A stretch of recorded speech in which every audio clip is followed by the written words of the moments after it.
నమస్తే. శ్రీ మాత్రే నమః. శ్రీ గురుభ్యో నమః.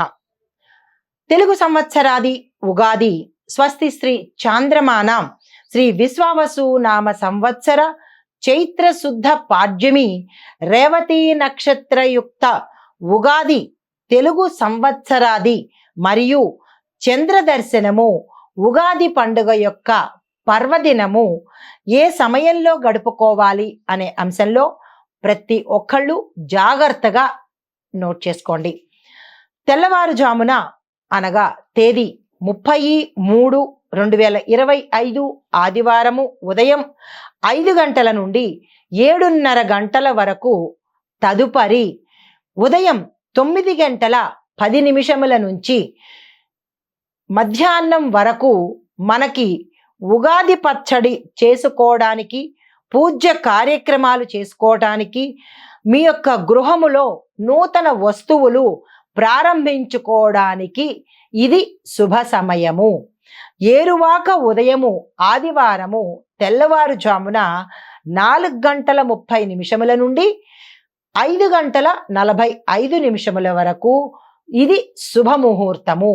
ఉగాది రోజు అంటే ఉగాది మనకి మేషాది ద్వాదశ రాశుల వారికి ఎలా ఉండబోతోంది, రాజపూజ్యం ఏంటి, అవమానం ఏంటి, వ్యయం ఎంత, ఆదాయం ఎంత అనే అంశాలను ప్రతి ఒక్క రాశికి వివరంగా తెలుసుకుందాము. ముందుగా మేషరాశి అశ్విని భరణి కృత్తిక 1వ పాదం వరకు వీరి యొక్క ఆదాయం 2, వ్యయము 14, రాజపూజ్యం 5, అవమానాలు 7.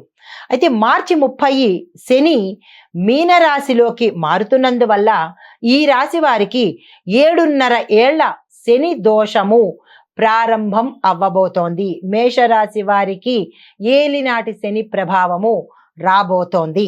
అయితే దీనివల్ల ఏ పని చేసినా వ్యయ ప్రయాసలతో చేయవలసిన పరిస్థితి, వైద్య ఖర్చులు పెరిగే అవకాశం కనబడుతోంది. ఆదాయం కన్నా అనుకోని ఖర్చులు ఎక్కువగా వచ్చే అవకాశం ఉంటుంది. అనవసరమైన ప్రయాణాలు చేయవలసి వస్తుంది. దూర ప్రాంతాలకు బదిలీ అయ్యే అవకాశం గోచరిస్తోంది. ఉద్యోగంలో మీ యొక్క ప్రాభవము అంటే ఇంపార్టెన్సు తగ్గిపోయే అవకాశం కనబడుతోంది. వృత్తి వ్యాపారాలు మందకొడిగా సాగుతాయి. అయితే మే 18న రాహువు కుంభరాశిలోకి ప్రవేశించడం వలన ఏల్నాటి శని ప్రభావము కొంత తగ్గే అవకాశము అంటే కొద్దిగా తగ్గుముఖం పట్టే అవకాశం కనబడుతోంది. అయితే మే 25 గురువు తృతీయ స్థానంలో మిథునంలో ప్రవేశించిన తరువాత ఏల్నాటి శని ప్రభావం నుంచి మరికొంత ఉపశమనం జరిగే అవకాశము, కొద్దిగా ఆదాయము వృద్ధి చెందడము, ఆర్థిక సమస్యలు తీరడము, దీనితో పాటుగా నిరుద్యోగులకు ఇది చాలా మంచి అనుకూలమైన సమయము. పెళ్లిళ్ల ప్రయత్నాలు అనుకూలాన్ని ఇస్తాయి. విద్యార్థులు మీ యొక్క ప్రయత్నంతో మంచి ఫలితాలను సాధిస్తారు.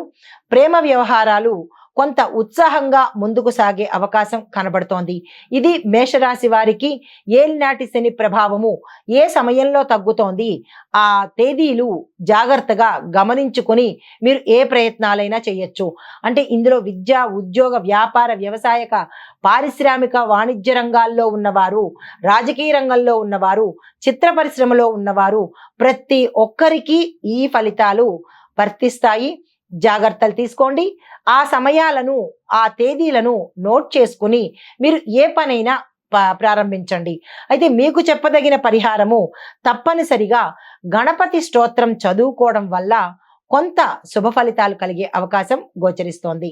నమస్తే.